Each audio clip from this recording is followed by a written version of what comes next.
On this week's episode of Slashers, Jake and his lovely wife talk about Shutter Island. Or is it Shitter Island? Hoo-hoo!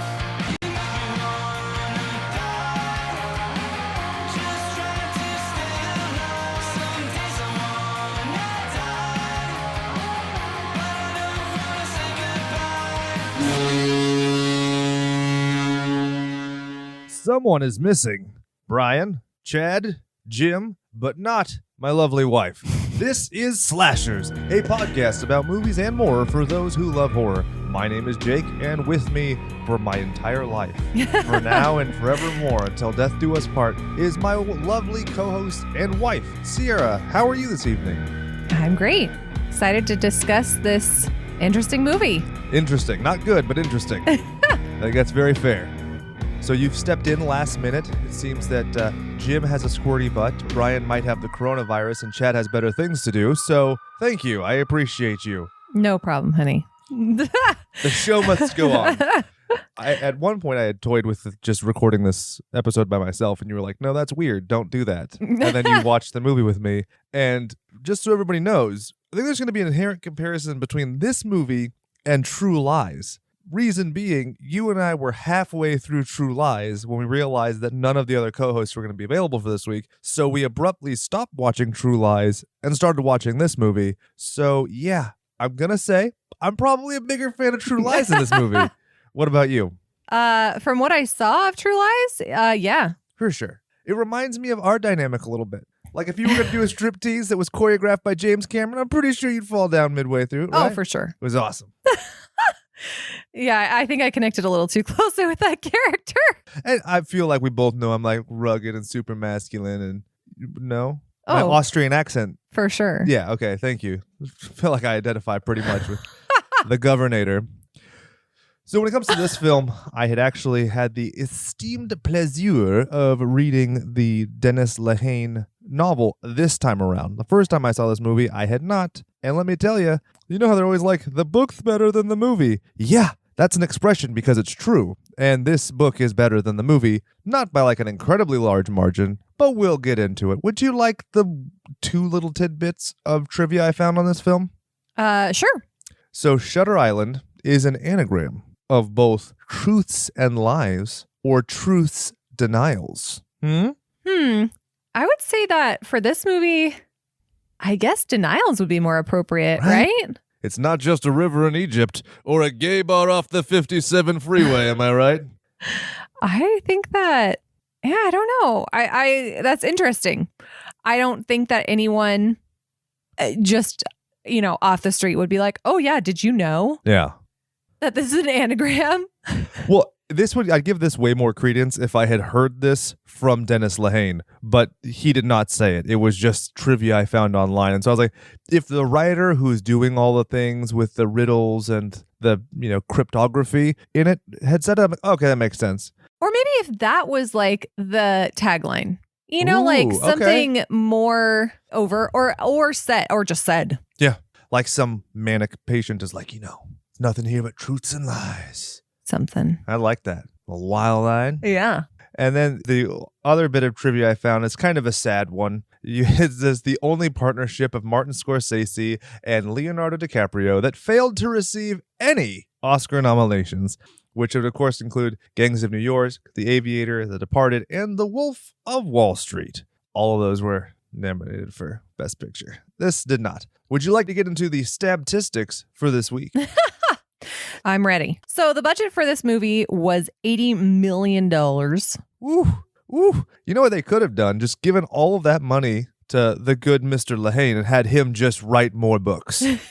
Right? Well, you liked it so much. Yeah, I would be so much happier to have that. We'll get into his writing career. His other writings have made me notoriously uncomfortable. With this one, I actually enjoyed throughout. Oh, I'm excited to hear about them because I didn't know that he was, what other works he's written. In the box office, it earned $294.8 million worldwide. I mean, that's quite a bit of profit there. It's pretty crazy. Yeah, I have to admit. And it makes you wonder why they didn't do Shutter Island 2 Electric Boogaloo, right? Not appropriate. Post-lobotomy, he's mumbling around himself. Blah, blah, blah. If he survives. Yeah. I don't know. the brain scrambling and everything. I love that people. I saw stuff online because I looked on Reddit, and people were Bad like, idea. they're like, "What's the thing that the orderly has in the towel?" I'm like, "Did you just not watch the rest of the fucking movie?" They even talk about like transorbital lobotomy, shoving sticks in your brain and pulling out the gunk. Mm-hmm. Whatever. What was the opening weekend? Bay? February 19th, 2010. Ooh. Which I'm trying to, I don't think I saw this in, maybe I did see this in theater. 2010. I would have had to see this in theaters. And this is pre-law school for me, so I actually had free time back then. It was rad. This is when I was making that sick-ass Starbucks money. I bet I took my money from the tips and saw this fucking movie. Probably. And it was very nonplussed. I remember being just notoriously unimpressed with this film. You know, it's interesting because the first time I saw it, I feel like I enjoyed it. I don't really remember. So I guess it must not have been that amazing. Or Did else you pull it out your quill and write home about it? No, I don't think so. Okay. But I didn't think it was terrible. Yeah, I mean, I think that you and I have discussed this quite a bit. I have a much greater tolerance for dumb shit. Like, I like bad things more than I like. Are you sure? Because I married you, so. Wow. I will remember that.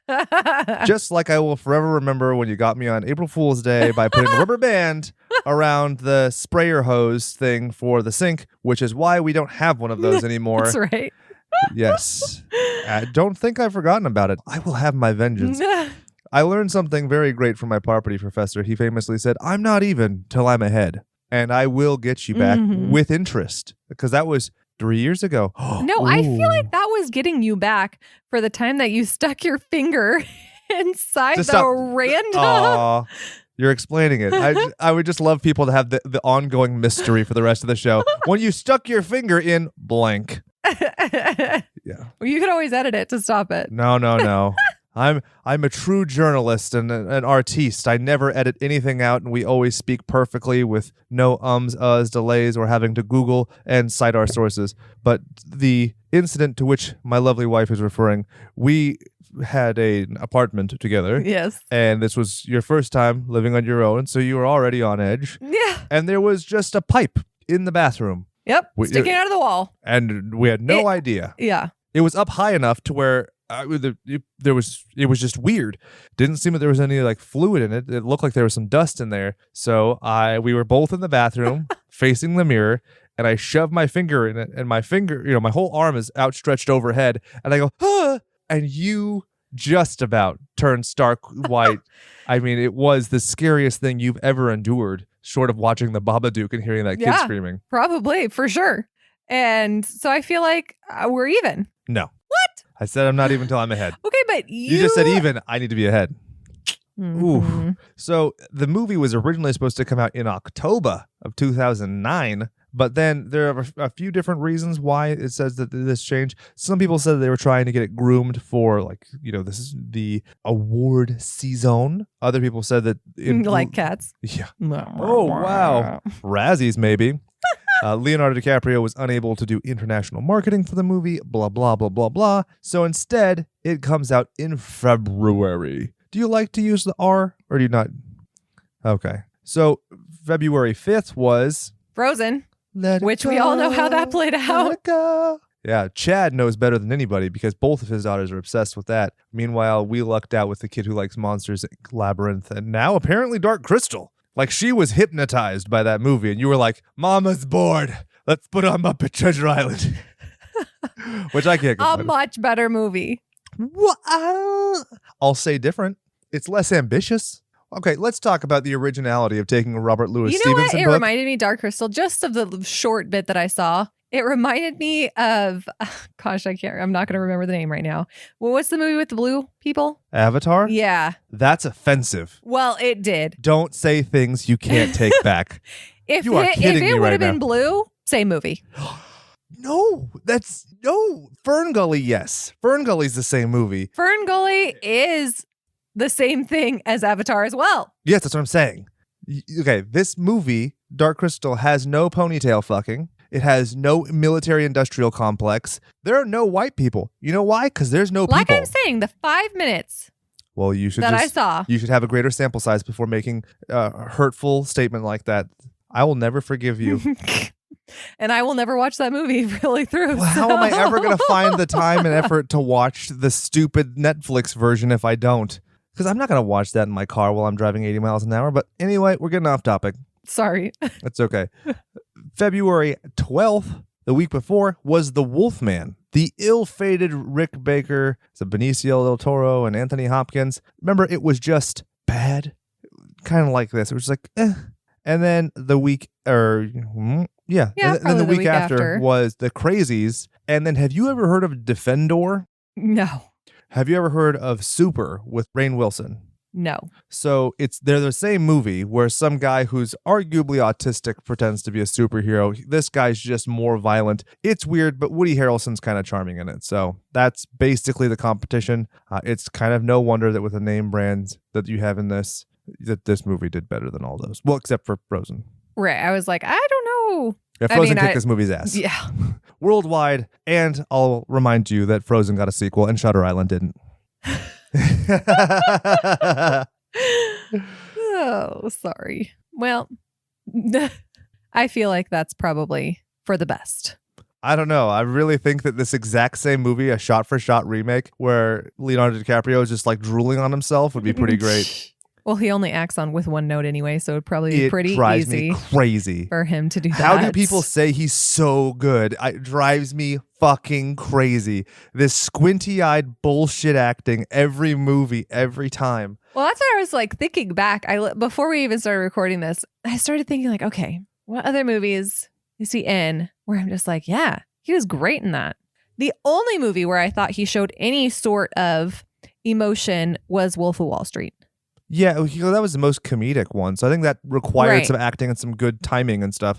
But, The Revenant, couldn't care less. I went back to like Titanic. Did you include Django Unchained where he breaks a skull on his hand and then rubs blood on an actress's face? That's real? No. He straight up assaulted some woman. I forgot about that movie. Yeah. I think I tried to block that movie out of my brain. Yeah, It was a little much. I would rather go to the Fred Williamson movie Boss N-Word. He's so bad, they call him boss.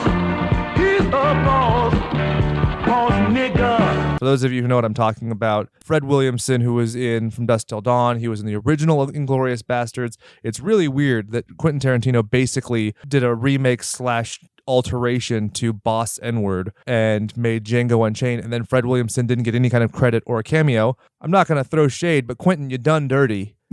Shall we keep going? This was directed by Martin Scorsese. He was inspired by Caravaggio's paintings. Did I say that correctly? Caravaggio. Yeah, that's what I thought. I heard him say it and I was like, I could Google search it or I could just put it in the notes. And see how it goes. Yeah. So one of the famous things about Scorsese is that he notoriously screens movies. But for this movie, he screened a lot of noir films because all of his cast was too young. While Scorsese himself grew up with the noir films, he couldn't do it. A couple of the ones that he pointed out were The Trial, which stars Anthony Perkins, which is awesome. The Cat People, I Walk with a Zombie, Laura. So if you've seen any of those movies, you'll know you could see that kind of feel throughout this sense of foreboding. I think that one of the biggest failures of this movie is that without its own musical score, a lot of the tension is just static. So we'll get into it. I thought that one of the things that was really interesting, he talked about that this movie is basically the maxim of, quote, know thyself. I mean, it's basically the entire movie is what you're getting to is just two words. And I thought that was a great simplification. He distilled the essence of the film. So we don't have to do like that one sentence thing. I could just... Yeah, here we go. The recapitation. Got it. Yeah, nobody likes doing that. It's weird. I don't really, I'll be honest with you, I don't like going through the narrative of the films on this show, but every time I've talked about going away, fans are like, whoa, you have to go through the entire movie shot for shot? What the fuck are you thinking? And I'm just like, you've seen the movie. Why are you going to have me like tell you the movie? It just seems like this weird radio play where I'm just saying butt fucking all the time. One of the things I thought was super interesting, Scorsese was talking about that the Italian-American community where he grew up was just completely gone. His parents were gone. His friends were gone. So by creating this period piece, he was able to, in essence, recreate a lost world. And then he talked about doing this, you can, quote, learn about the present and how to live in the future. Which seems a bit of a grandiose way of presenting the information. I mean, basically, you're just, it's kitschy almost. But he's at least in his own mind, in his art, he's presented it in a way that's much more dynamic and meaningful. I was still thinking about what you had just said. It's just interesting. I don't know. I guess you have to have some sort of inspiration, right, to make a movie. Yeah. And if that's his inspiration, then that's great. And I could see, maybe with some of the accents, that connection. But interesting. Italian-American community. Yeah. Do you agree or disagree with one Mr. Leonardo Decapitation that Martin Scorsese is the, quote, definitive filmmaker of our time, period, end quote? I'm the wrong person to ask that question to, just because I don't really follow, filmmakers. I know, big names, but I wouldn't say that. Yeah, I am not the person to say yes or no to, unfortunately. I'm not either. I can't make that call. I'm shaking my head because I completely agree with you. I think this is the most self-aggrandizing, this is hype man bullshit. Do you think that he was just like, oh yeah, let's try and say this so I can win an Oscar? I think he's saying it to boost up a guy who's given him tremendous opportunities time and time again. That is true. I think that they have a very symbiotic relationship, and you can hear the way they talk. Good old Marty has been a little sardonic and, snide in talking about Leo and how he's the one who brings the performance out of Leo. That's one thing I heard time and time again when I was listening to the interviews. Interesting. It was, it didn't get to the level of quite throwing shade, but it was certainly a hierarchy of I'm in charge. Right. You're working for me. And I think it's very much in the way that Leonardo had talked about how grateful he was for his opportunity. He even talked about purposefully putting off family and marriage and everything to really be grateful for where he is in his career right now. I think a lot of that is good old Marty Boy Jangles. Coaching him to say that? No, giving him the opportunities of gotcha. Just in the movies that they've done together. You're talking millions of dollars of income and for sure. Aplomb in the community. Now, the adaptation was written by Laeta Kalogridis. This lady is probably very sad. She's probably a very sad lady because she created the original Birds of Prey TV show. And I bet she took just buckets of shit from people saying she ruined that franchise. And then the new Harley Quinn movie came out and people were like, hey, we're wrong. Yeah. This franchise could get worse. She also created Altered Carbon on Netflix, which features Captain America, which is fun because it's Anthony Mackie. Oh, shit. Have you watched any of that? No, God, no. I don't have time for any Netflix stuff. Drives me fucking. That's what I'm saying. I'm trying to sucker you into watching Dark Crystal so I can watch the puppet show. I don't have fucking time to watch the puppet show. And she also wrote Nightwatch, which is good, Pathfinder, which is passable, Alexander, which is easily disregarded, Terminator Genysis, which I didn't see, and Alita Battle Angel, which I couldn't care fucking less about. But I wanted to put those in for purposes of completion. Now, the movie itself was based on Shutter Island by Dennis Lehane. That's how it's pronounced? No? No. See, I was reading it, Anyway, so the main plot is basically the exact same. Some people were talking about the plot resembling William Peter Blatty's The Ninth Configuration and The Cabinet of Dr. Caligari, which are things. He also wrote the novels for Mystic River and Gone Baby Gone. If I'm not mistaken, you saw Gone Baby Gone and you didn't hate it. Remind me? Do you remember what? Oh. I didn't. I don't remember that movie. Okay. But maybe I did see it. I think you and Lauren had a date where you went and saw it, and I stayed home. This is pre-baby, so this is probably just sat and stared at a wall, missing you. I think we may have just gone and seen Magic Mike XXL or some shit. Yes. You dirty rat. The truth comes out. This podcast is Exhibit A. I'm sending it to my family law attorney. He also wrote episodes of Mr. Mercedes and The Outsider. I did like that. You didn't correct me. It was Mr. Mercedes. I know. Yeah, well. And The Wire, which is pretty interesting. I've heard a lot of people say that's a good show, but I have never watched it. Neither have I. I don't have the time. I don't have, that's one of the things I very often have fans send recommendations and stuff like, oh, well, I don't think you have to do an episode on this, but you might want to check out blah. I'm like, when? Literally, this is my only hobby. So for those of you who don't know, if you message the show, you message Jake. If you see a meme, that's Jake. If you hear an episode, I'd say 95% of them have been edited by Jake. When you hear music, Jake had to grovel with some musical artist and beg them to send him an MP3 in a timely fashion. So basically, what I'm saying is, no, I will not watch it. I haven't watched it. I only watched the movies and media that we cover on the show and nothing else because I don't have the time. But I love you, so keep sending recommendations and I'll pretend I watch all of it.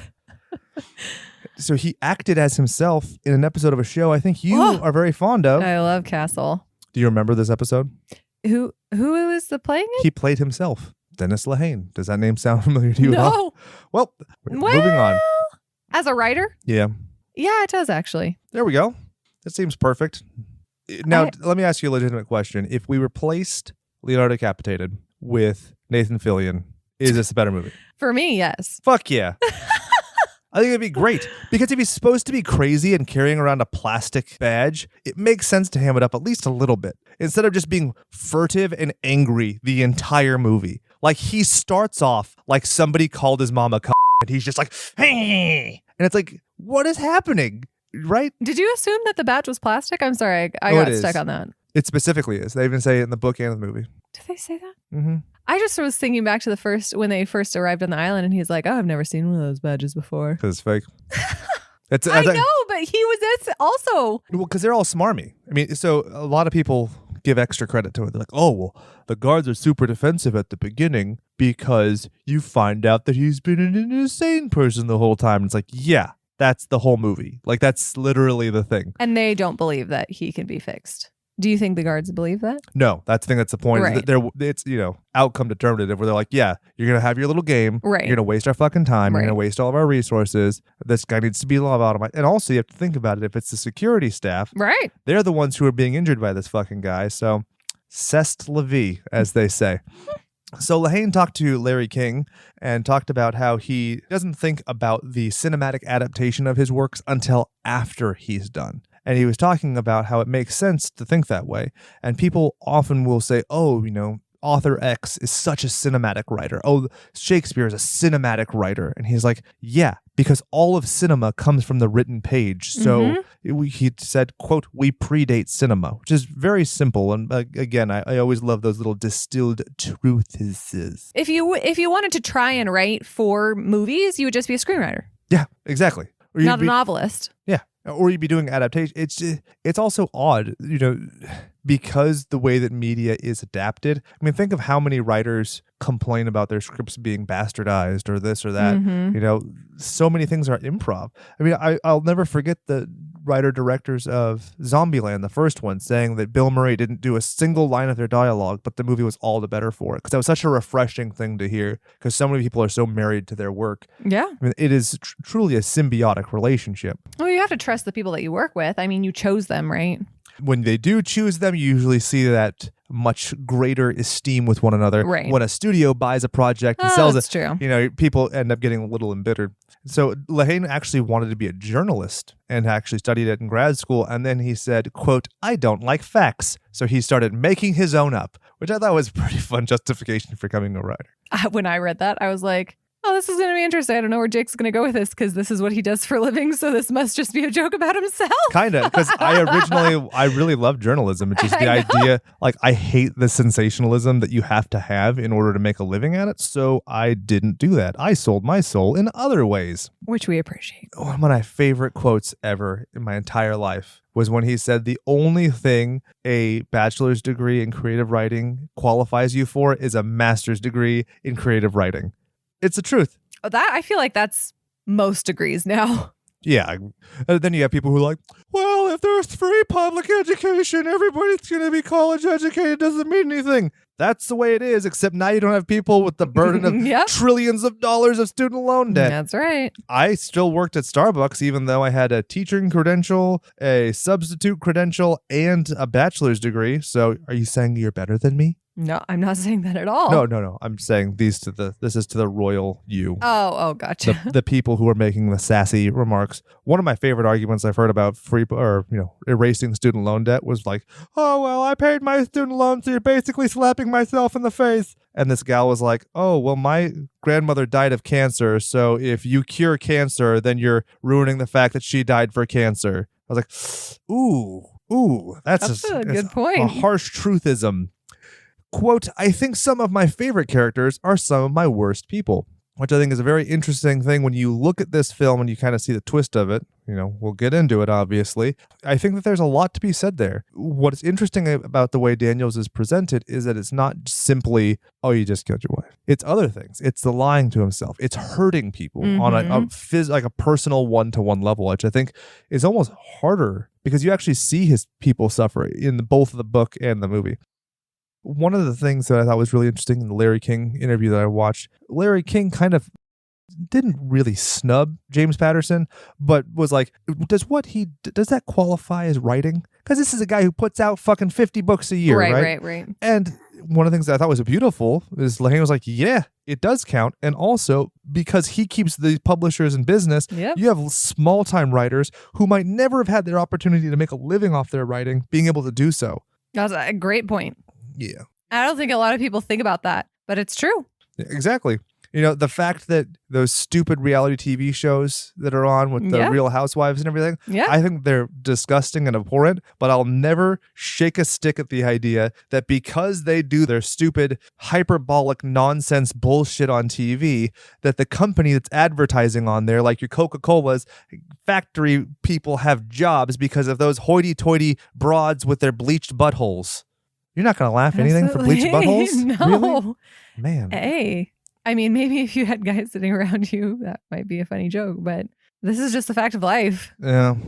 I mean, never mind. What? I was just going to say, I get mine waxed, so I'm not much better, so.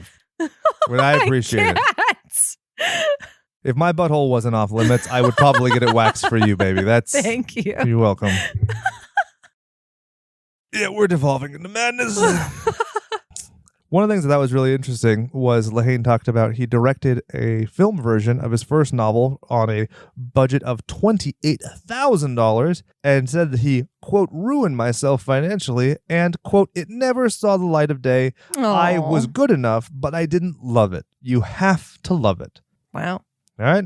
Jesus. If you did that and were just like, and I just decided not to go through it, I'd be like, I would kill you. Yeah, no, you so for he sure must have would. been single at this time. Well, you'd have to kill me so you get the life insurance because you'd be broke otherwise. He refuses to explain the ending of Shutter Island, if it's real or if it's just in Daniels' head. He said, quote, I will never explain the ending to Shutter Island. Wow. Which the book is a little less cryptic than the movie. But we'll get there. One of the things I really enjoyed, also going back to other artists and the comparison with writers, he said, quote, I am your dream audience. I read like a 9-year-old. I never guess where anything is going. I just sit there. That's me. Yeah, and I wish that I had gone into this movie like that, but like I could just tell it was going to have a twist from the very beginning and the way that the marketing materials came out. And so from the very I don't pay attention to any of that. Yeah. So it's so much easier for me. And I called it, and not to brag, I'm not that guy who's like, oh, I totally knew the end of The Sixth Sense that he was. No, people like that annoy me. But this is one who was like, come on now. There's one person missing. But yeah, I really wish that I had gone into this movie without ever having seen a trailer. Because if I had just thought of it as, oh, just a crime noir, I think I would have much more enjoyed it than like, oh, what's the hook? What's the, So originally, Columbia Pictures had optioned the movie rights to his book back in 2003 when it was first published, but then it kept being delayed and reworked and delayed, and so they reverted back to our good pal here. It was originally commissioned, so it was going to be a vehicle for young director Wolfgang Peterson, but they wanted to make like really serious modifications and make it more like an action thriller kind of thing. No.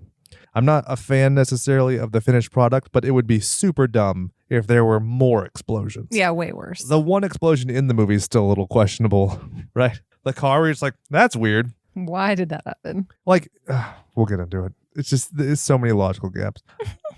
See, for me, like he was saying, I think the perfect audience as well, because that didn't bother me, really. Like the explosion, where I'm like, it could have been left out, but it wasn't the the worst part. I don't see it's hard for me to see logical gaps in movies.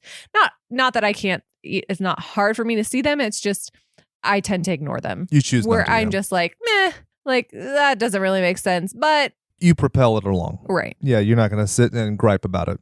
Correct. Which I've gotten a lot better about in my old age, but I still find myself at times being like, why the fuck? Especially if you spent money on the movie. Yes, that is my new thing. I used to just sit and pout about spending money, and now I'm like, no, I spent $5. Or wait, when we saw Justice League, we saw those stupid movie passes, right? Yeah. I think we did. And it was for basically free. I remember thinking that was a gay old time. Yeah. Right? I'll never watch that movie again, but I was like, this isn't, his stupid lips aside, it was fun. Do you remember that stupid lip? No, I do, honey. Oh, God, it's so good. The music, like I said, there's actually no original score to the movie. Instead, it was Martin Scorsese's collaborator, Robbie Robertson, who took a bunch of he basically made a gnar-ass playlist. You know what I'm saying? G? And a statement on Paramount's website said, the collection of modern classical music on the soundtrack album was hand-selected by Robertson, who is proud of its scope and sound. This may be the most outrageous and beautiful soundtrack I've ever heard. He said of the music. Jesus. Awkward. Shall we move into nicknames? This is the best playlist I've ever made. Bwah, bwah, bwah. You think he drew it on a 700 megabyte CD? Oh, God, I hope so. In a jewel case? Okay, let me ask you a question. If you're burning all these songs onto a CD to give to Martin Scorsese, do you make one of those stupid sticker CD label covers to slap on that sumbitch, or do you just hand write it? How do you do it? I never printed those labels, so I feel like I would just have written it. I ruined my dad's CD player in his old truck with him because it was just paper. Oh, no. And so the microfilament. So you printed to them for CDs that you made, or? Because I used to make art for it and stuff. And interesting. I used to think it was the coolest shit. Man, I was the dumbest kid in the world. And then you ruined his CD player. Yeah, but that was a couple of years into it. But yeah, I did. Oh. Sorry, Dad. He has a new truck now. It's not a big deal, but the dumb things we do when we're kids. But it was so new at the time. Oh, for sure. You went from especially I never did the whole taking a cassette tape and recording the radio or trying to pirate music that way. So when CDs came out, and I was like, I can do what? And then it was I could make it look like a real CD. For a fat, lonely kid with no other hobbies and no friends, this was the coolest shit besides Street Fighter 2 Hyper Turbo Mega. So anyway, to those nicknames? Yes. Leonardo Decapitated as Teddy Daniels. Is there anything you wanted to call him? I was just thinking one note, but... I was going to say Squinty McGinty. Because he's just peering at people very annoyingly. But one note's good. I like that. He said that Scorsese gave him, quote, full ownership of the character. And this allows them to make, right? So he's only himself to blame. Basically making them accountable, which he called, quote, empowering. He's like, I'm going to do this one note the entire movie, and I'm so stoked about it. Did you...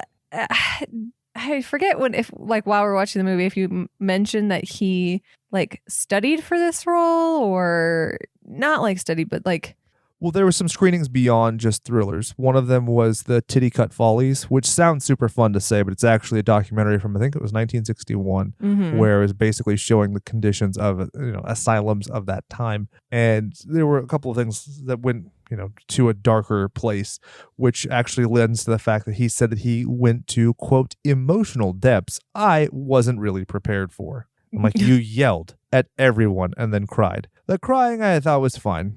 I'll give him credit for that. But I think that I would cry too if I just yelled at people and I felt guilty about it at the end of it. So originally when they did this film, they were going to just do something completely different. They were going to go out on a high note and be done with their collaborations. Good old Decapitated and Scorsese. And then the funding wasn't coming through on one, so Scorsese stayed up late one night and found the script and read it, and then read it again, and then that's basically how it came to it. So they ended up later doing Wolf of Wall Street. Thank God. I feel like that was a better movie. I'll give it that. I don't like the characters in Wolf of Wall Street. I'm not big on the deplorable characters. Yeah. But I definitely think it's a more entertaining movie than this for sure. Yes. This movie kind of suffers from the same. We didn't really talk about it. The run time, I think, was 139 minutes. Too long, Marty. What are you doing, bud? It was a little rough. Like, come on. Like, I definitely had like peaks and valleys of my attention span for this movie. Oh, yeah. We'll get into it, especially when we go through the narrative of the film. But there are a few scenes you could just consolidate. And I really resent when people are like, oh, well, you just don't like film if you don't like long things like The Irishman. No. If you can't, like, that's something that drives me fucking up the wall, too. Have you ever heard this? Brevity is the soul of wit. What was the movie that I just watched? Similar to... God, it was not The Irishman. Was it The Irishman? What's the one that I just watched on Netflix? Was it Pacino and all them? Mm-hmm. Yeah, it was The Irishman. Oh, yeah. I liked that. It was like 4 hours long? I know, it was long. But you liked it? Yeah. Really? When the fuck did you have time to watch all that? I like split it up in between days. And I think I watched most of it while you were recording. God damn it. This is what I mean, you fucks. I have no other hobbies. But, so I'm glad you enjoyed. Just watches things without me while I'm doing this. Okay, let me gripe. Like Lego Masters. Yeah, that's some bullshit. This broad going way overboard, watching every episode of Lego Masters without me, and then when I'm rewatching them, she's like, "Well, this team loses anyway." I'm like, "Well, thanks." Anyway. So Mark Ruffalo as Chuck Aule. In the book, it's a shorter version of an Armenian name. Scorsese had said that he was taken with Mark Ruffalo since he produced a movie that he was in called You Can Count on Me. And I really liked that Lehane said, what a performance. That performance was a work on 3 levels. It's an astonishing piece of work. I don't think he gets the raves because he makes it look so effortless, which is true. His acting in this is leaps and bounds better than, I almost said Arnold, than Leo. I like Mark Ruffalo as an actor. Shall we just call him Dr. Hulk? Sure. Perfect. We had Ben Kingsley. You might remember him as the guy who ruined Iron Man 3 through no fault of his own. Remember that? You don't remember that? No. It's really bad. They have this amazingly profound actor who they turn into a bit part joke where he's like, I'm not the Mandarin. I'm just some sad, coked out actor. No. That movie sucks. And if you like it, you're wrong.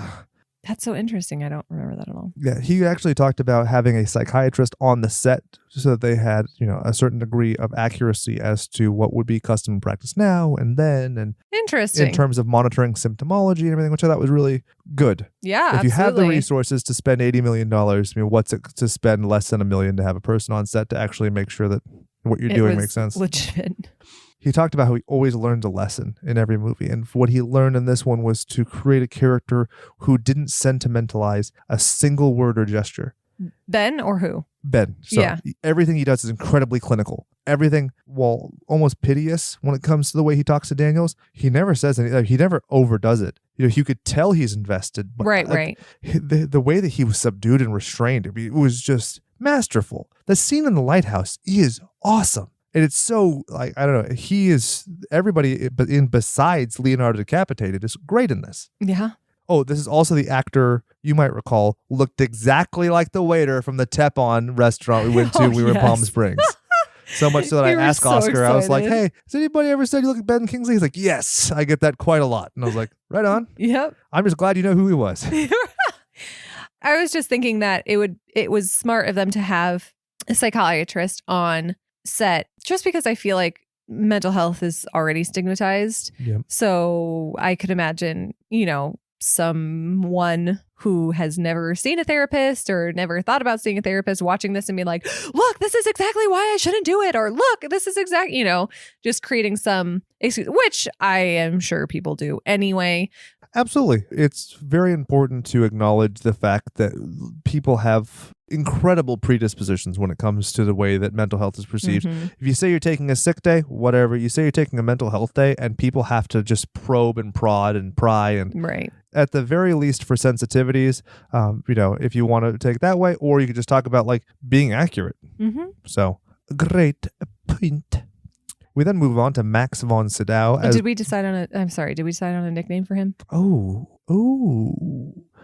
I did not. His character name is John Cawley, but when I see it, automatically go to Mr. Crowley.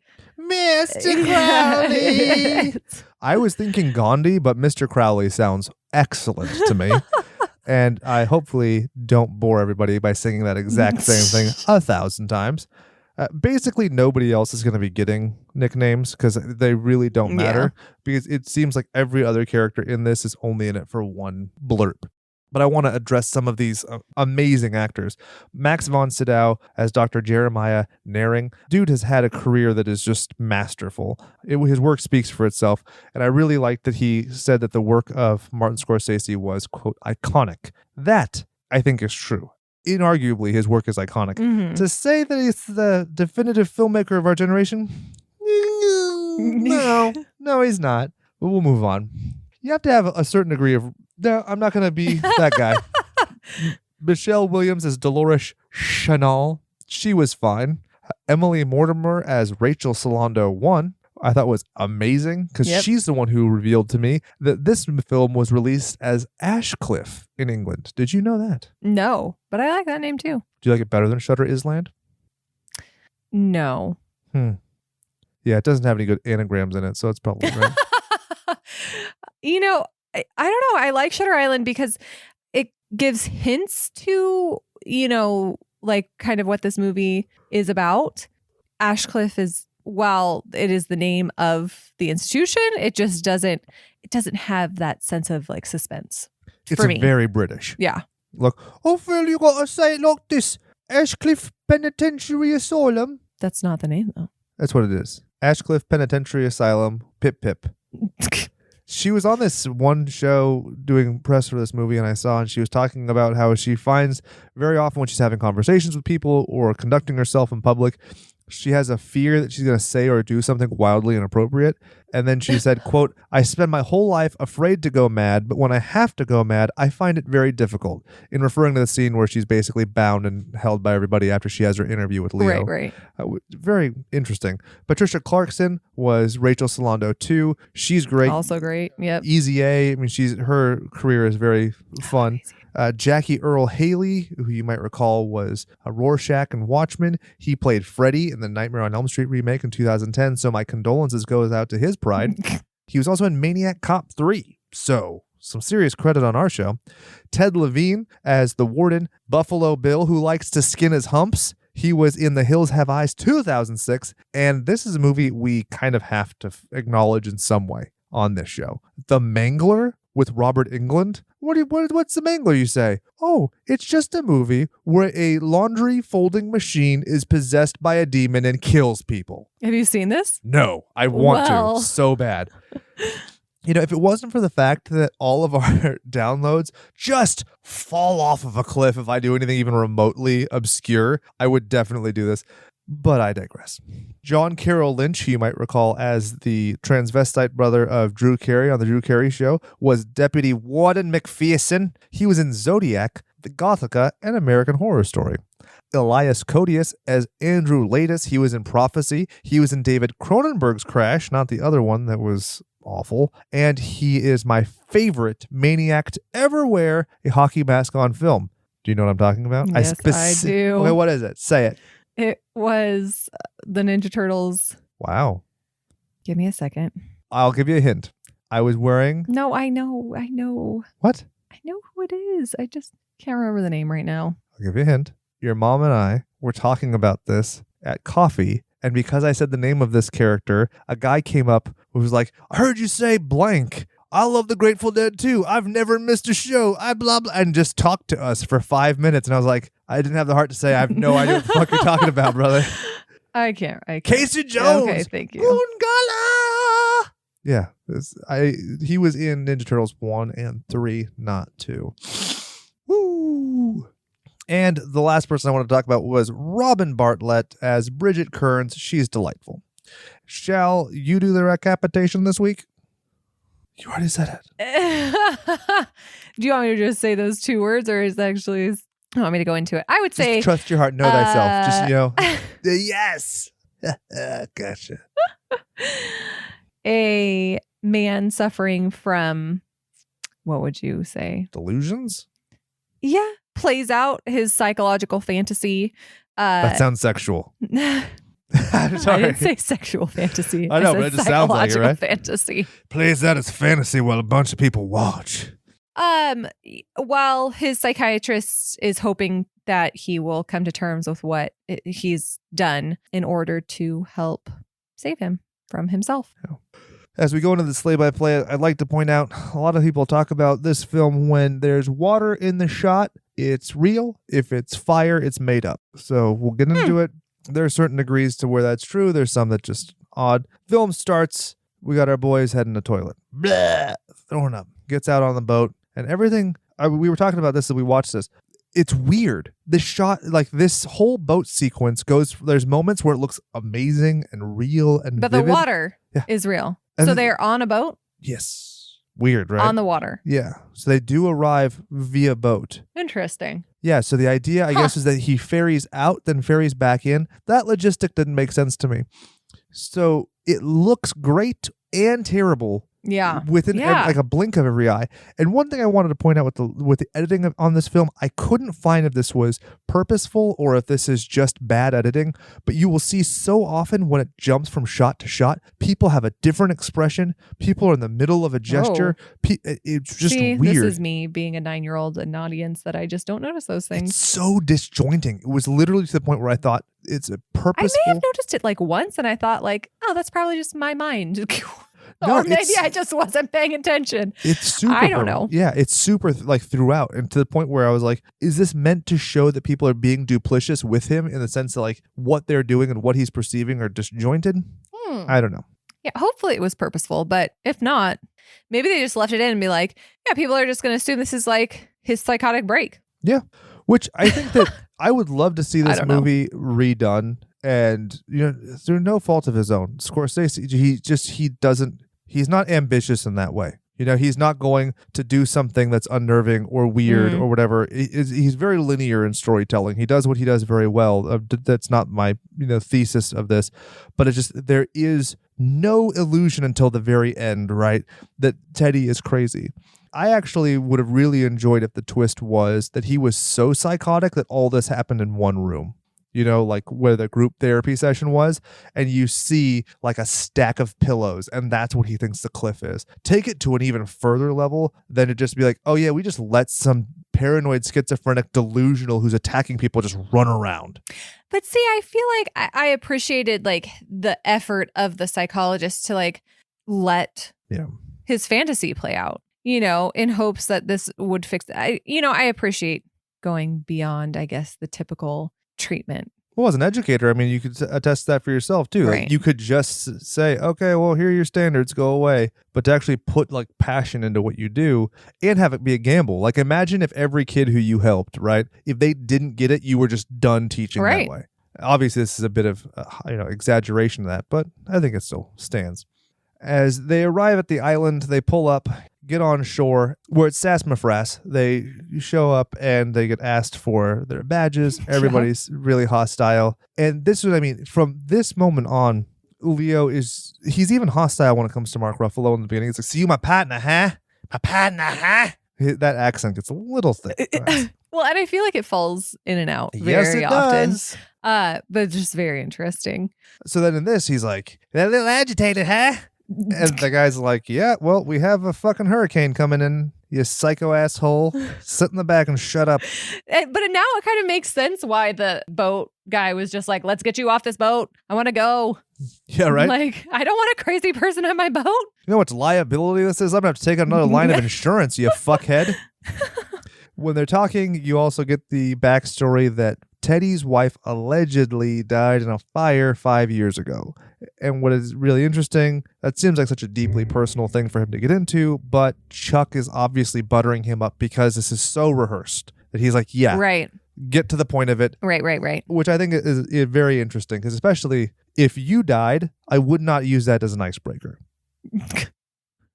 If I had died and then you would play this out hundreds of times, maybe. Yeah, for sure. Well, see? No, I'm saying, well, because he's being buttered up, like he's being pulled out of him. You know what I mean? Right. So, to an extent. So they show up. McPherson takes them up to the pearly gates, right? And as they're driving through, you see there's the live, laughed, and loved sign where it's like, remember us too, for we have lived, laughed, and loved. And I was like, ha ha ha, everybody's doing the thing where they're making fun of Karens for having a quote that means something to them. That's fine. Go away. They get to the gates and they're like, all right, you're going to have to hand over your firearms. Like, we have federal marshals. The guy's like, well, that's anecdotally interesting, but my authority supersedes yours. Give me your plastic gun. Yeah, I was going to say, also, it's fake, so just hand it over. Yeah, you fuckhead. Which I really enjoy the fact that it's that he hands it over and it's just done. Because imagine if he was running through all these scenarios with plastic Right. guns. Yeah. Well, we saw how that played out. Yeah. Which actually, that doesn't happen in the book. So I was kind of into it. So then they meet with Mr. Crowley. And he explains to them what they do at this facility. You have the A ward, the B ward, and the C ward. And you have the normal people divided between A and B, and then the crazies are in C. Actually, that McPherson's one who says it, but he elaborates on it quite a bit. And he talks about there being a rampant divide where there are the people who believe that you can use therapy and counseling and recuperative measures that way to rehabilitate individuals. And then there's the camp where it's just drug them up.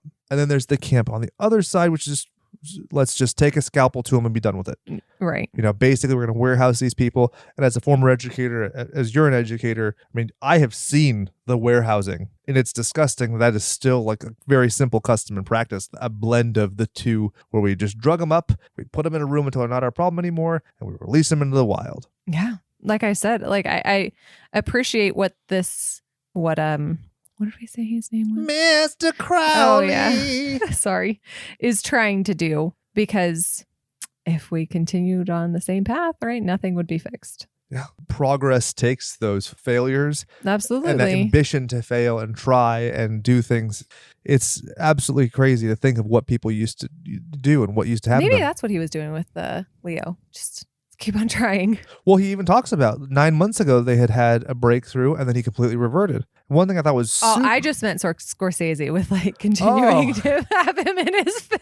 Gotcha. All right. Sorry. Yeah, pronoun confusion. When you said he, I went to I know. Mr. Crowley. Sorry. I'm gonna but keep that going. too. I bet that bit's really old. There's somebody on a train somewhere with the headphones and being like, God damn it, again.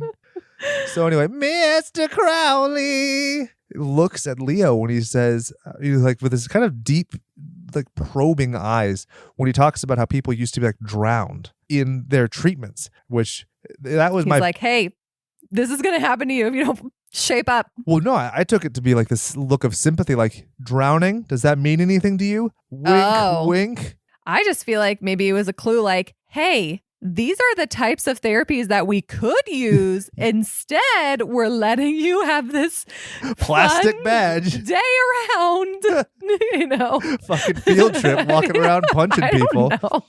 That's a good point. So at this point, Teddy's like, "Oh man, I got it split-headed." I don't know how to do the Boston like he does. Please stop. So he's basically says that he can't has a do it either. So yeah, in the harbor. That's best I can do. And he gets a couple of pills from the good doctor, whose name I will forgive our commuting listeners. Thank you. And your wife. Yes. So they talk about Rachel Solando and her crazy delusions where she has drowned all of her children. Basically, she does what the wife says she wants to do. Right. In this, Solando takes the kids, puts them around the table, and acts that they're fine after she's drowned them, and the neighbor's the one who catches her. Later on in the film, you have Dolores has drowned the children and then invites Teddy to help her put them in new clothes and put them around the table. It's all going to be okay. Yeah. Yeah. And so again, this is when you've seen the movie or you've seen the magic trick and the reveal, you can go back and watch things like this and be like, and this is just masterful acting from everybody in the scene except for Leo. Even her there, I was just like, okay, I don't know. She fell a little flat for me in that scene as well. Oh, she's not in that one. No, not Rachel. Dolores. At the end. Yeah. Oh, yeah. Not great. Okay. They talked about like her great subtlety and I was like, she's just playing loopy. That's basic theater acting for Ophelia and Hamlet. Yeah. Which don't even get me started. You know what I'm saying? Words. Anyway.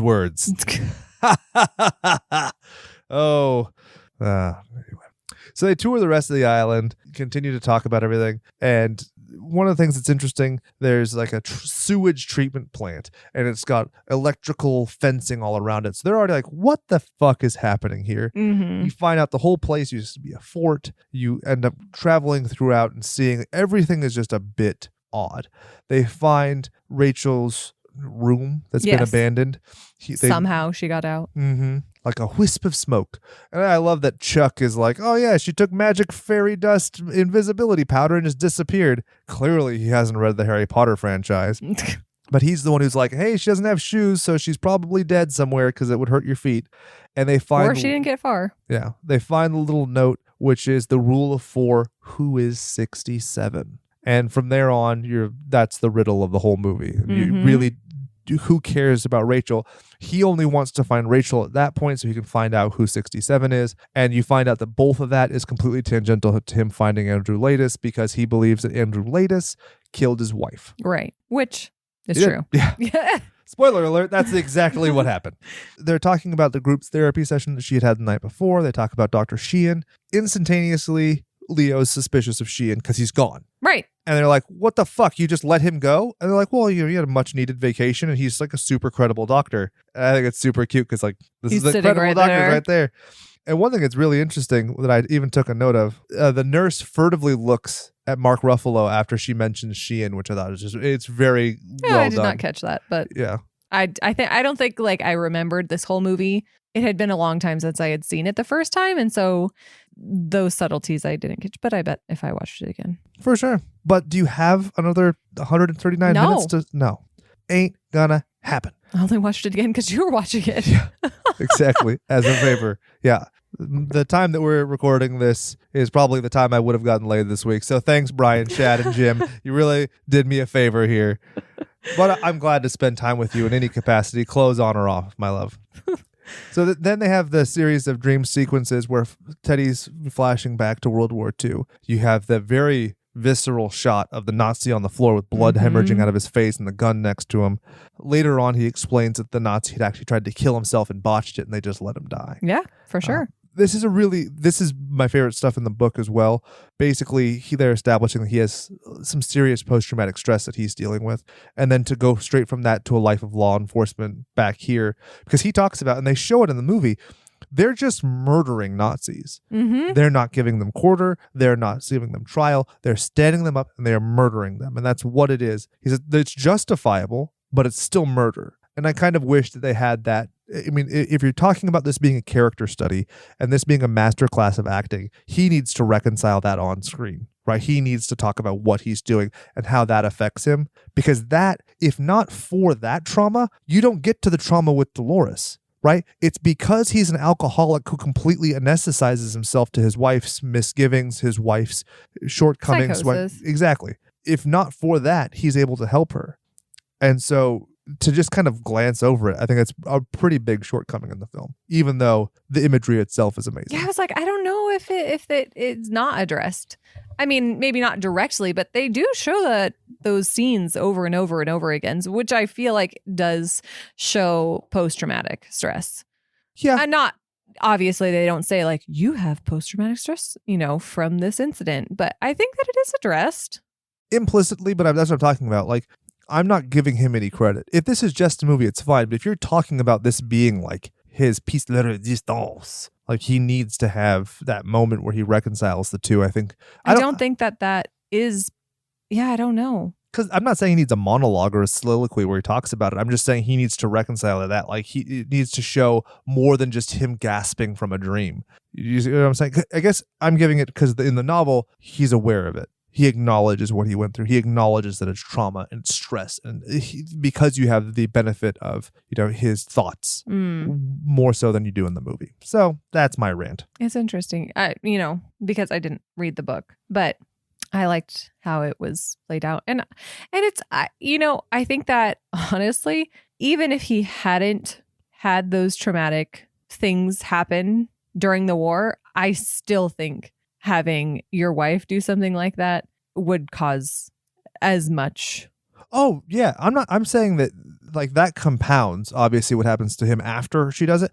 I'm saying that if it wasn't for the fact that he cut himself off basically from the world, because of what he went through, that he would have been able to be more empathetic with her and more constructive. Obviously, societal That's pressures. interesting. Yeah, because I think that at that point, those types of things were ignored. That's a good point. I don't think that, like, time period wise, like, I don't think that people were being seen for, like you were saying, like there was two very different camps. And I think very much so it mostly was ignored. Yeah. So to just move as opposed to getting her counseling or medication, or that's true even to an extent now. So I will give you that. So after they have the meeting with the staff, Mr. Cawley, I'm hamming it down much less. Thank you. Hemming it down. You have Squinty McGinty. What did you call him? One note.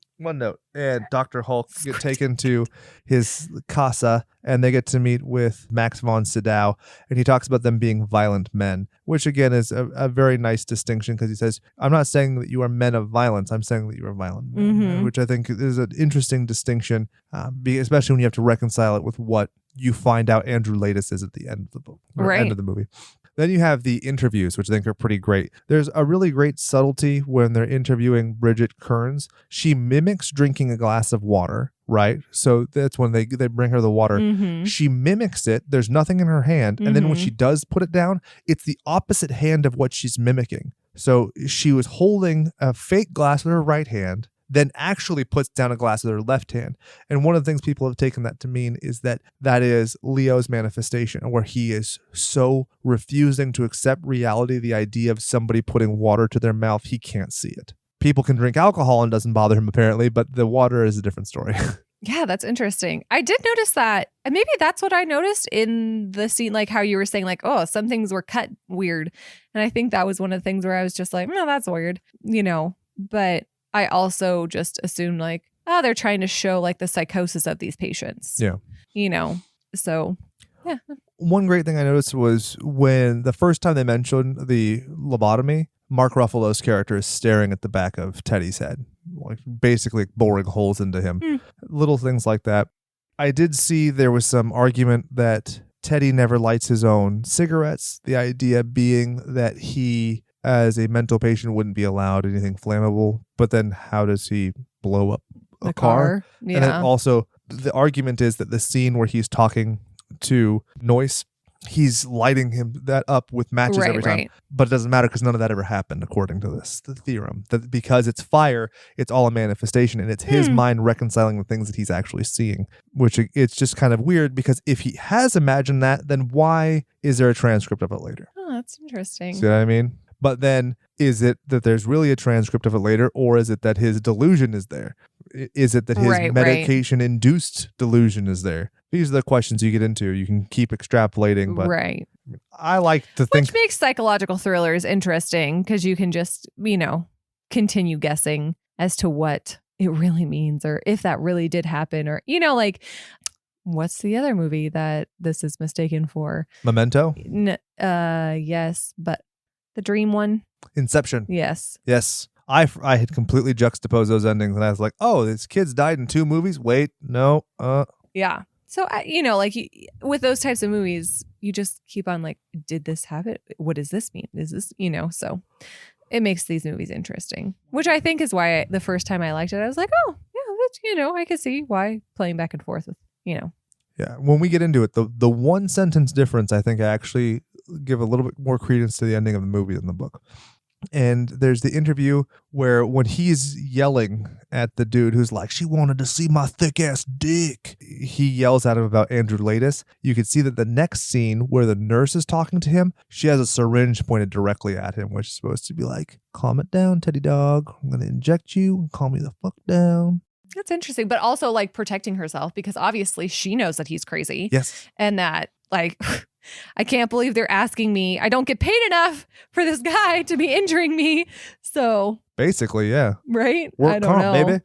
I didn't mention it before, but you had the Bridget Kearns lady when she does the water and everything. Right before that, she takes his notebook and writes "run" in it, which is great, because whether he's crazy or not, I mean, she that lady's a hell of an actress. The way I really liked her. Yeah. And when you see her later on and she's reacting to him, she's reacting in such a deep way because it's like that performance reads on so many levels. It reads on the level of, hey, this federal marshal's fucking crazy. B, Teddy's crazy. C, you guys are kidnapping a federal marshal and drugging him and it's crazy.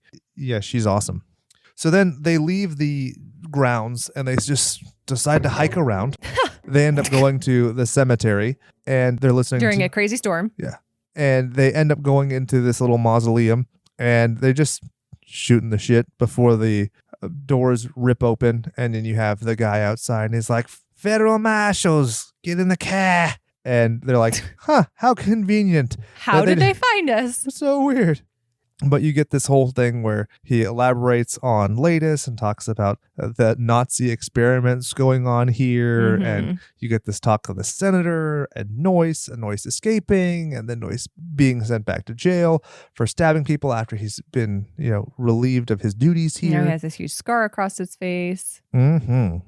When they get back, they forfeit their clothes and they end up in white orderly's clothes. And he continues to smoke cigarettes that other people have provided him because he hasn't been able to find them since the boat. And when he has one of those terrible nightmares about his wife, he wakes up completely soaked because the roof is peeing on him because there's a crack, or it's actually just a faulty pipe if I'm not mistaken. And that's how he wakes up. I'm not even getting into the dreams because to have a dream of a character who's psychotic is just like one extra step removed.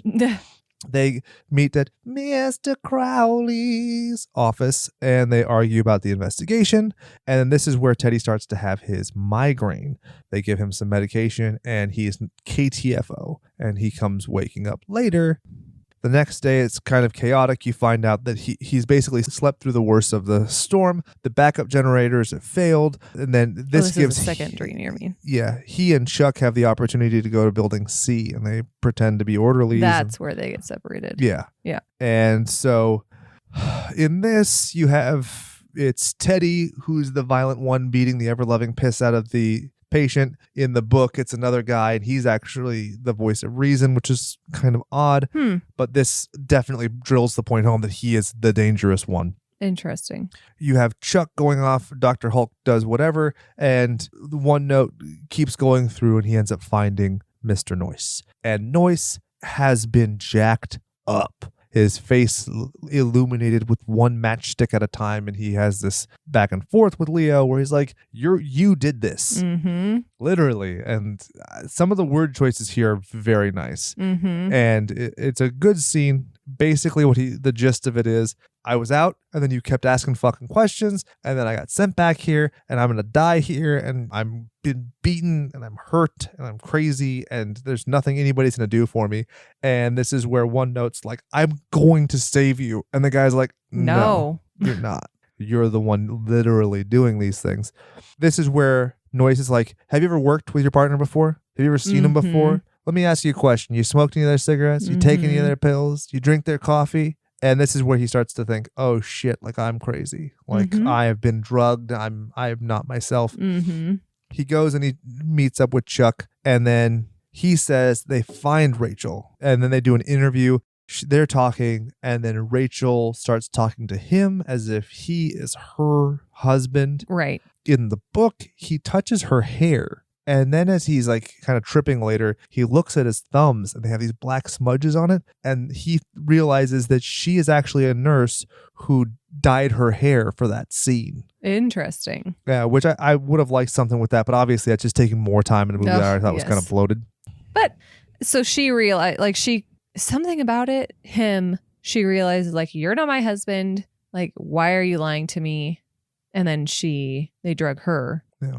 He leaves. And then they start talking about Laetus's file, and this is where, they get separated. And he's like refusing to take anything now. Exactly. So he's in cigarettes pain. and otherwise. Yeah. And he thinks that he sees Chuck at the bottom of a cliff. And this is directly in the book as well.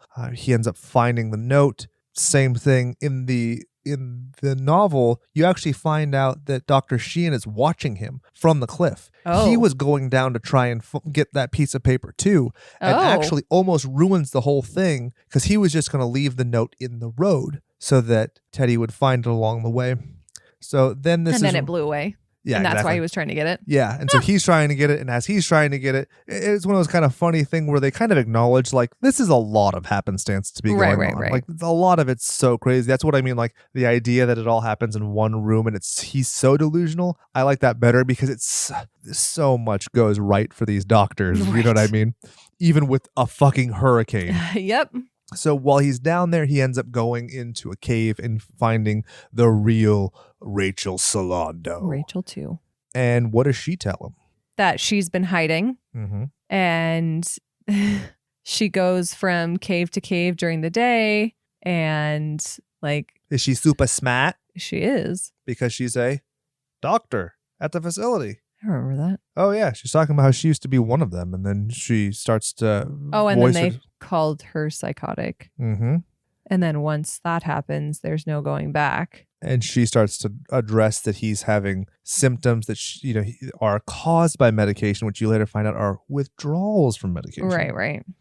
So he basically just falls asleep, and then when he wakes up, she's like, "Hey, you need You to gotta fucking go." leave because they're gonna be looking for both of us, and you're gonna ruin my life." Mm-hmm. And she also questions if Chuck's even a marshal. And he goes back on the road. The Jeep pulls up, and this is where we get the warden, So convenient. Ted Levine. And he's great. He's so good at being slimy. Mm-hmm. You know? He asked Teddy if he were to reach over and try and bite his eye out, would Teddy be able to stop him? And Teddy says, "Why don't we try and find out?" And they smile. He says that's the Teddy he was expecting. Basically saying, "You're proving me right. You are this little spit fuck who's just a dirty fighter," because he doesn't see him as a patient. He sees him as a liability, somebody who's hurting people. Mm-hmm. What's interesting is before you're like, "Oh man, this guy's cruel." But then if somebody was abusing my coworkers, I'd be like, "Fuck you, kid. Fuck this stupid experiment. Fuck all this. I'm going to bite your face." Would you do that? Well, again, you're also being asked to do something that's outside of your duties. Yeah. Right? Outside of something that you're being paid to do. So Fuck you, pay me. even if it's experimental, the doctor acknowledges that none of them agree with him. Like none of them think that this is going to work. So yeah, I would be upset too. Good. Now I'm just chasing this guy around because, they want to try something that no one thinks is going to work and basically let him have the run of the Asylum. This is Yeah. literally the inmates running the asylum. Yeah. So he drops It's him off. crazy. And he goes and confronts Mr. Crowley. And he's like, "Hey, where's my partner Chuck?" And they're like, "What partner Chuck? You've You never never had a partner. He's Dun, dun, dun. What? This is that dramatic gopher. Mhm. And then he sees his wife in his brain, and she says that the lighthouse will destroy him. But he's convinced that's where Chuck is because they're going to Mhm. lobotomize him. Mhm. So he blows up Mr. Crowley's car. And in this, Sorry, he everyone. yeah, it's going to keep happening. In this, he sees his wife and what ends up being his daughter, and there's the explosion and blah, blah, blah. It's a fucking ugly tie, he says to his wife, which is true to the book. Yep. One of the things I really loved in the book, though, because in this, Mr. Crowley doesn't give a fuck about his car. He's like, "Nah, I like that car." In the book, he has one little moment that I really, really enjoyed where he said, "When I was buying that car, I was so relieved because I didn't have to have the question of what car I was going to have for the next 15 years, and you ruined that for me." And I just really loved like how simple that was. And so he works his way up to the lighthouse. He knocks the guards out, and he gets there. "Why you all wet, babe?" And he gets the phrasing wrong because it's "why you all wet, babe, babe, why you all wet?" But either way, you could see it's something that triggers him, right? Yep. And he explains everything. And it actually makes sense for him to explain everything because it's not like a Bond villain. He's explaining something because it needs to be explained. Right. He says, like, look at the names. Edward, or, Teddy Teddy Daniels is actually Edward Daniels. Edward Daniels is an anagram for Andrew Laetus, and Rachel Sydow is Dolores Chanel. Yep. And in the book, they even go into the fact that the names are actually his children. It was Rachel, Edward, and Daniel. And that's kind of a skew in this. And he's like, "Well, what about Chuck?" And then in comes Mark Ruffalo. "How's it going, boss?" And he's like, "What?" And he takes out his gun, and I really love that he uses the gun, and there's a splatters of blood, but then it just crumbles in his Yep. hand. So good. That's such a fun visual opportunity that you have to really hammer that home. Yeah. from here, he basically just has this full psychotic break, and he just can't accept the fact that this is what happened. You get to actually see the flashback where it's he and his wife at the lake house. He gets home. He immediately goes to the cabinet. He immediately drinks. So you see he has like a systematic kind of problem. He goes and he sees her. This is his best acting in the film. I think it's probably his best because it's the only thing that's not one note. Remember, he plays everything else just aggressive. In this, he's actually a sympathetic character, but also even in his sympathy, he's raging, which, you know, is fun. I know I would react the same way, but it's just, like you said, it becomes very kind of humdrum. This is probably a lot of fatherhood changed my perspective of the story, because when I was, you know, younger and I saw this, I was like, okay, that sucks. Yeah. But now I was like, yeah, if I came home and found out that you'd killed the kid, like when he says, if you ever love me, stop talking. Like, I can imagine being in that predicament where it's like, I will fucking kill you if you say one more word. And he does. What do you think about this scene? Well, because she asked him to, right? Yeah. And so he feels like, yeah, I don't know. It's a lot going on. I think that this is very real. And I feel like people don't acknowledge this, just like mental health issues. Yeah. So this happens probably more often than we'd like to realize.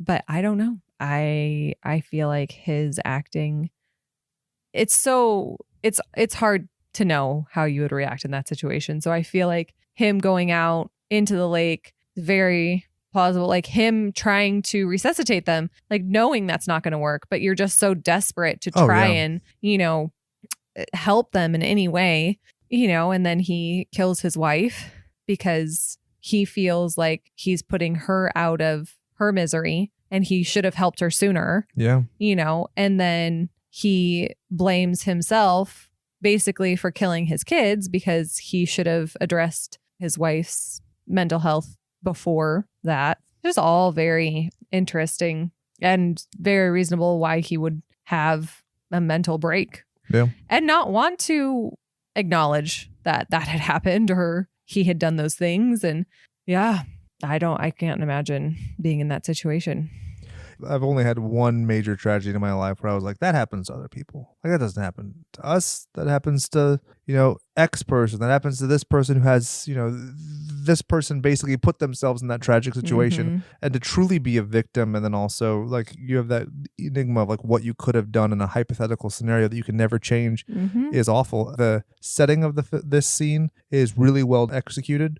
It looks like a lake house. It feels so different than the rest of the film. Yes. He looks different.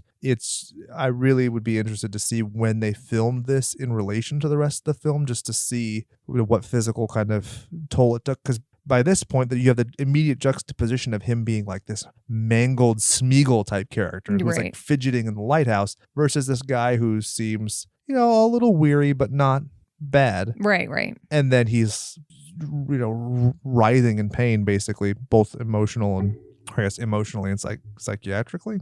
And then it goes right back. And then he's on the cot and they're like, all right, who are you? I'm Andrew Laetus. Why are you here? Because I murdered my wife. And he says, and basically, because I didn't help her, I basically murdered my kids too. Yep. And so they talk to him. They're like, look, man, like they're going to scoop your brains out of your head if we can't make this stick. Because we've had this breakthrough before, but you've reverted again. So how can we make this last? Yeah. And then you're the one who broke Noyce's face. Yep. You know, they'd already done the transcript thing. They're talking about like, you're the most dangerous person on this island. You are patient 67. Yeah.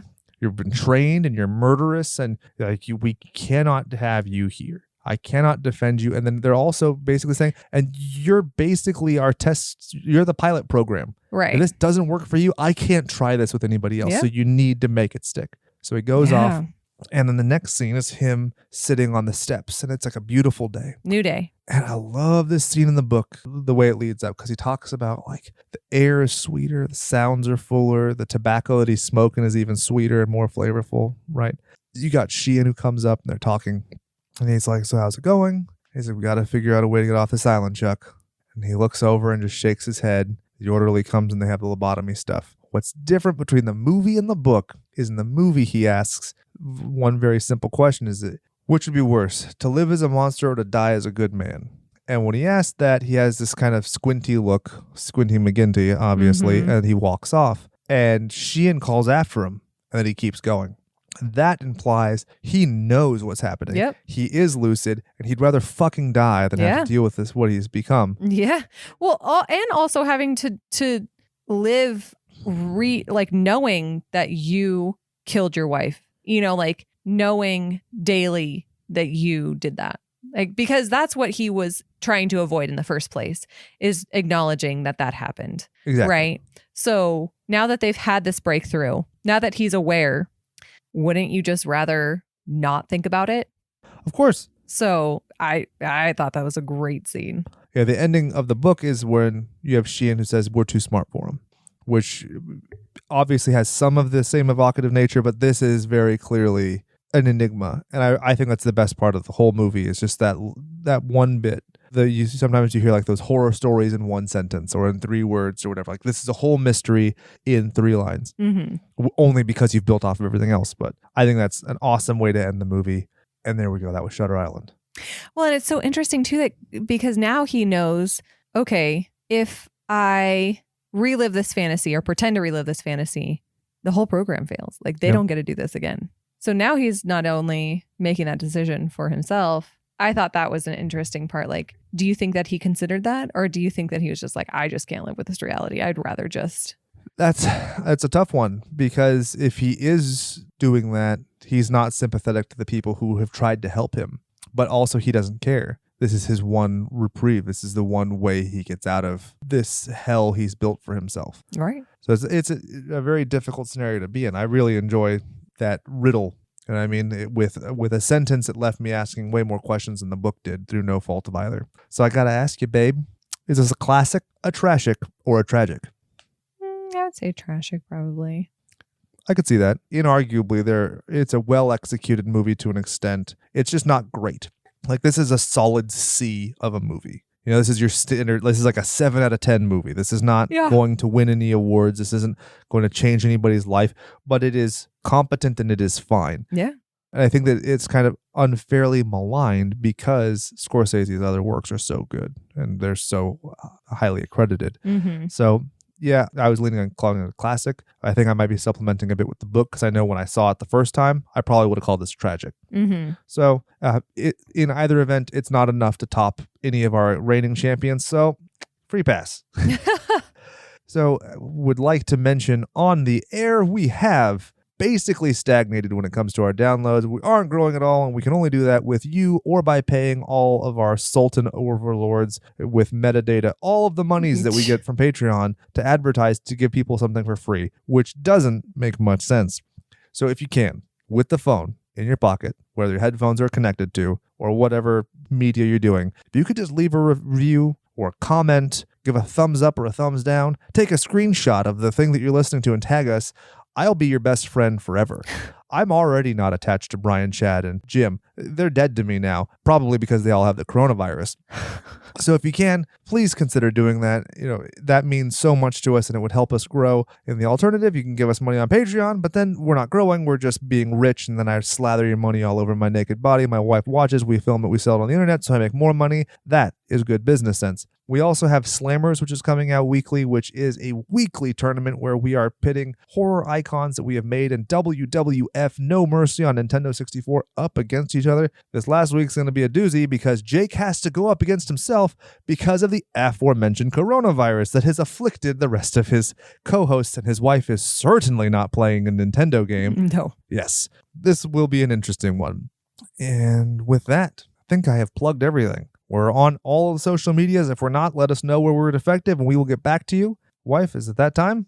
I think it is. So I will slash you later. And for my wife, for the people in quarantine, my name is Jake, reminding you to go out there and do something you love. And remember that all work and no power play makes Jack a dull boy. This is where you make a mouth fart sound.